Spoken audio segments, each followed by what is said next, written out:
The holiday season is here. We just had Thanksgiving. We have a lot to thank you for. Thank you. Flex on podcast. Only place giving you Maryland content, Maryland sports, Maryland athletics, Ravens, Orioles, Wizards, Commanders, whatever you want to hear. Giving you sports how you want it when you need it. Maryland got a wonderful early Christmas gift, and it came from former alumni. I'm gonna make that Chris print that impersonation for Flex on podcast. Maryland content. I love you. Maybe they all hands on this. Yeah, I like that. Let's go.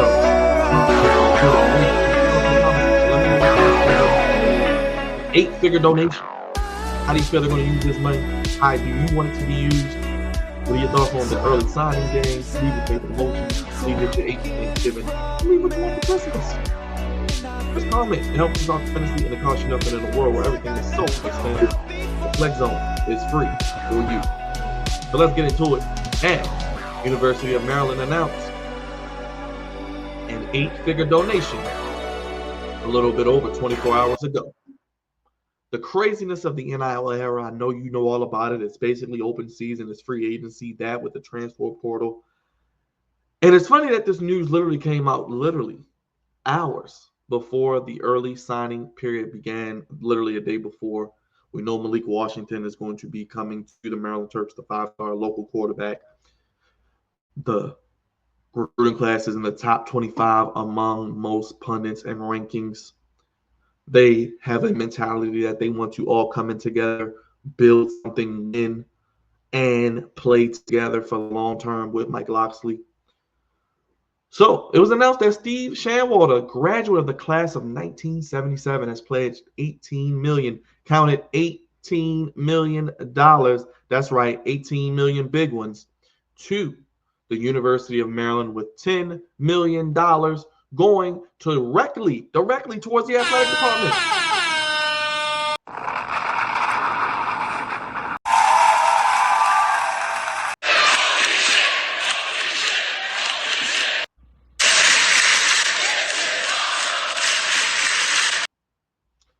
Million towards the athletic department, and the remaining $8 million to endow the sports management program. This is the third largest gift the Maryland athletic program in the second consecutive season that they've received a $10 million commitment. Steve Schanwald is one of the most innovative and successful marketing executives in the history of sports. Athletic Director Damon Evans said, "It's an honor to recognize Steve for his philanthropy at the University of Maryland, and specifically with Maryland Athletics, with the naming of the Schanwald Pavilion, Schanwald Football Practice Field, and Schanwald Potts Marketing and Revenue Strategy Suite. We are honoring Steve's legacy along with his value and principles when it came to treating people the right way and how to make the game experience the best it could be for fans. He is a true Terp for life," said Damon Evans, the athletic director. Maryland also announced plans to rename the Xfinity Center Pavilion and football practice fields at Jones Hill House in his honor, while the Stephen M. Schanwald Russ Potts External Operations Suite in the Xfinity Center will honor him and his former mentor, Russ Potts, at the University of Maryland. The sports management program, which just launched last year by the School of Business, the Robert Half School of Business, and various other collaborations with Maryland Athletics, prepare students for sports careers through specialized courses, meeting with industry leaders, networking, and other professional opportunities and exposure. It's a great blessing at this stage of my life to be able to have the opportunity, says Schanwald, to help young people grow and achieve their dreams. The most rewarding thing to me is mentoring people and helping them climb the ladder the way I was helped. Steve Schanwald left an incredible imprint on the NBA, said University of Maryland President Daryl J. Pines. Now he's doing the same for the University of Maryland for current and future generations of students, student athletes, and Terp fans like you and I. 28 seasons Steve spent after he left College Park with the Chicago Bulls, joining the franchise in the middle of the 1986 to 1987 season, becoming one of the longest tenured team executives in the league. He was an integral part of the Bulls franchise, where he worked in ticket sales, sponsorship sales, game entertainment, promotions, advertising, and broadcasting, while he's drawn 16 awards for advertising excellence. He was previously announced as a new addition to the advisory board for Maryland Sports Management Program back in May. So let's look at that there. If you know anything about the Chicago Bulls, if you watched the Last Dance documentary during the COVID time, you're familiar with Michael Jordan. That late 80s, early 90s Bull run, you can even say to the mid 90s, when they drafted Jordan, when they started to ascend, when they had their dynasty. Jordan left, came back. That's why I said the late 80s when he was drafted to the early 90s when they really were hitting their peak, and then the mid 90s where they just were the most dominant team in the sport, winning 3 championships in a row. Then Jordan comes back, they win through 3 championships again. So they were the hottest ticket in town at the United Center. That's why it's called the house that Jordan built. The tickets were always a sellout. It was all on the TV screens, locally, nationally, internationally, globally. That's what helped make basketball a global game. Michael Jordan, guys like that who helped pave the way, Larry Bird, Magic Johnson. Sponsorships. Who didn't want to be a part of Jordan brand? Like I said, he was a part of a winning culture there, and he's also going to be on the advisory board for the sports management program. So he's going to be able to see his money in action. He's going to be a part of the board, a part of the decision makers, the gatekeepers that decide on helping students who get an opportunity in the sports management program. Yes, this is a young degree that you can obtain, a young program, only its second year, established last year, but opportunities to work on campus at sporting events, do ticketing, do sales, do marketing, do sponsorships, do promotional things in the sports realm. You're in a great area near DC, near Baltimore, near the I-95 corridor. Not too far from further down, you have Virginia. You know what I mean? You're on the East Coast. So you have opportunities with other programs that I'm sure doors that knowing Mr. Schanwald can open.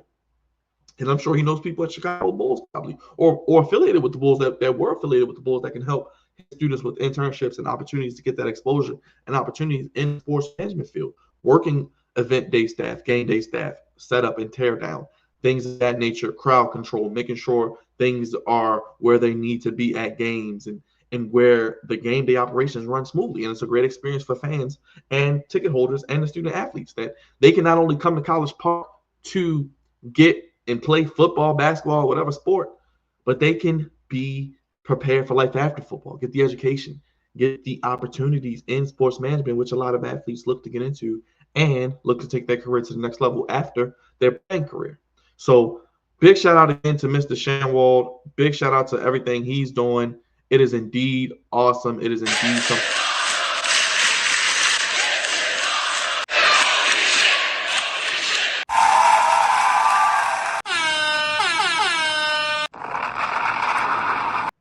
So big ups to Mr. Schanwald. So like I said, 10 million is going to see athletic department.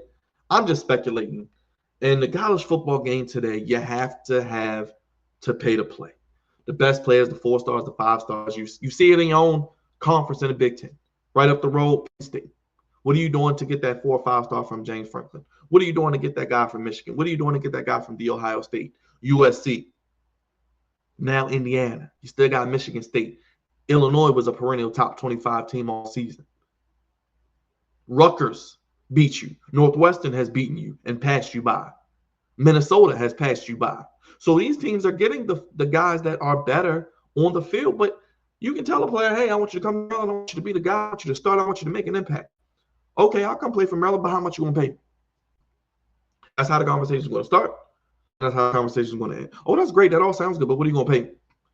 And a lot of times these deals start at 6, 7 figures for these guys because a lot of the top-ranked guys, if you look at Derek Queen, you look at Malik Washington, I'm sure they got as close to, if not $1 million, at least in NIL dollars, cumulative for Derek Queen, which is probably going to be a year, and Malik Washington, who's going to be here for a perennial long-term career, 4 years, 5 years maybe. And he probably got more. He maybe got more than that. And I'm just speculating. I don't know. And I'm not hating on it, but I love to see the young brothers get paid. Young brother get paid. So this is going to help football. I think at least 5, if not more. I maybe even say upwards to around 6 million will go to football. And then soccer, which is great. Brenda Freeze with the women's basketball. The women's NIL isn't as a dent in your pocket. They can work with that. Then you still have, obviously, the other sports that Maryland is good at and known for. And you got basketball. Basketball, you're not always getting – you don't have 40, 50 guys that are on your roster, and a good 30, 35 of them, 60 to 70% of them are getting NIL deals, if not more than that, depending on your team and how good they are. So you're going to bring more talent in. You're going to have to pay for this talent. You got to do it just like free agency. It's kind of like open – like I said, it's open season. It's really like baseball. because it's really who pays the most. It's really not even about, oh, I'm going to go to this university because it's going to allow me the best chance to win. I'm going to go to this university because I'm going to pay and I'm going to have a chance to get drafted. Yeah, I'm going to have a chance to win too because a lot of the best universities that win have the most money. But you want to compete with Alabama, Texas, Maryland is a great area. The DMV, the Baltimore, northern areas, the Delaware corridor, Virginia, West, you got all these areas around you, right by the North I-95 tri-state area. You can go down to the Carolinas. You can dig into Florida, Georgia, Florida. You can dig into the Midwest. You know what I mean? You can get those guys because in the Big Ten, you got to win in the trenches. Your offensive line and your defensive line have to be able to win the line of scrimmage. You have to be able to block the best and tackle the best for the longest for 60 minutes plus to win. And honestly speaking, Maryland had an atrocious offensive line. If I could ask for one thing for Christmas, while I do like money, if you would like to donate, I want Maryland to have a competent offensive line.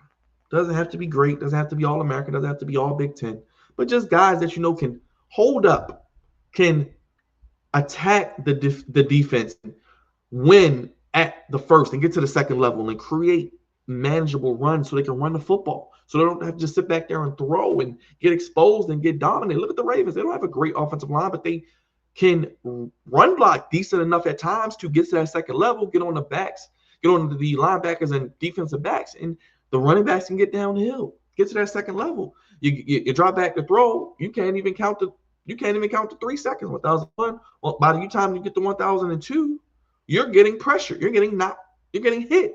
So an offensive line that can block, most importantly, like I said, run block to allow you to be competent in pass blocking, serviceable at least, and a defensive line that can obviously stop the run in the middle, which Maryland wasn't terrible at. They were okay. They were just on the field a lot, and they couldn't get off the field.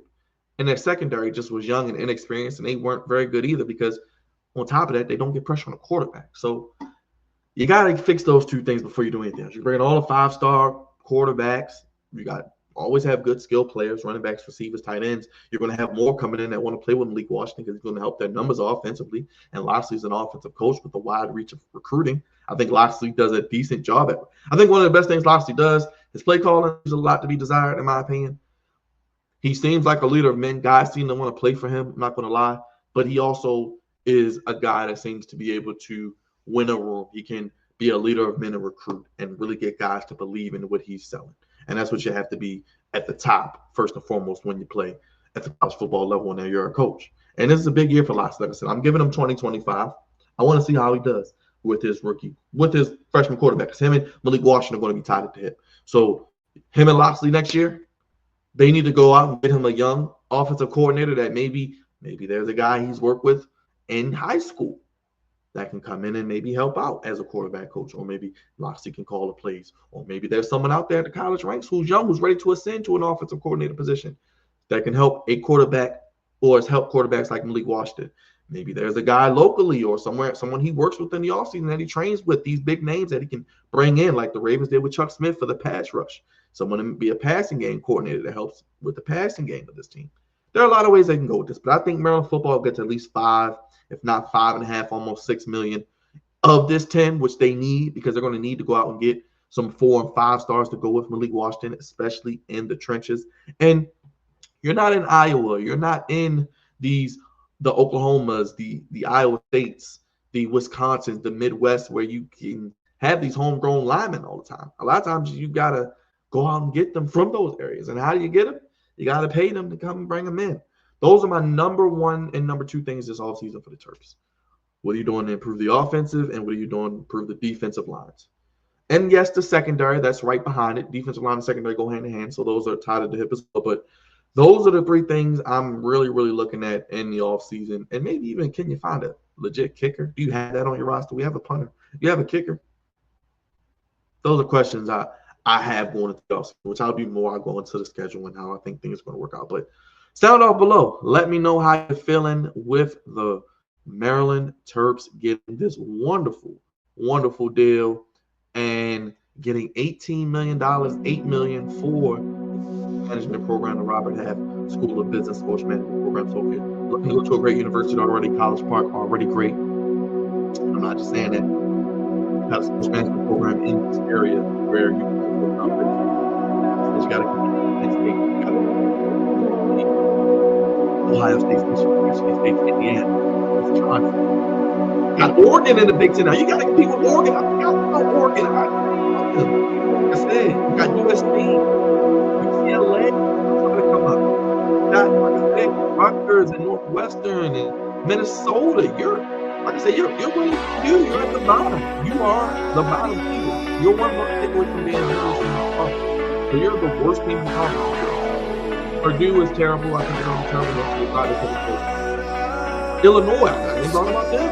Like I said, you get the advantage now. You don't have to play every team every year, but next year you're going to see Michigan and Ohio State again, I believe. So what are you doing? You got to be able to win at the line of scrimmage. You're looking with Michigan didn't beat Ohio State. They ran football, won the line of scrimmage. The offensive line dominated the defensive line. The defensive line dominated their offense.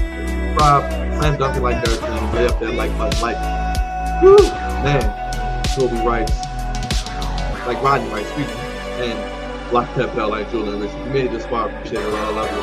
Comment down below. Let me know your thoughts on the Maryland donation by Mr. Steve Schanwald. Shout out to him. And we'll be back in Maryland. Content I'll be working at a post-game show probably with Terps and Ohio State Buckeyes. And we got Terps to do looking at that this weekend. Of course, looking at football 2025 football the latest with the recruiting and signing day results for football Maryland. Top 25 recruiting class highlighted a lot of rankings. Great to see that. Great to see you back on the Flex Zone podcast. It's the season of giving. So if you want to give to the Flex Zone podcast, you know how to do that. Super chatter and donate. The cash app is down below, the Flex Zone 1. I'm out of here, guys. Have a great day. I'll see you with more Maryland content, Maryland basketball, Maryland football. On here, the Flex Zone, only place giving you Maryland content and sports how you want it when you need it. Thank you for watching. $18 million from Mr. Steve Schanwald. $10 million going to recruiting. I think, well, athletics, I think at least 5 is close to football. Let me know down in the comment section how much do you need. This how they see you.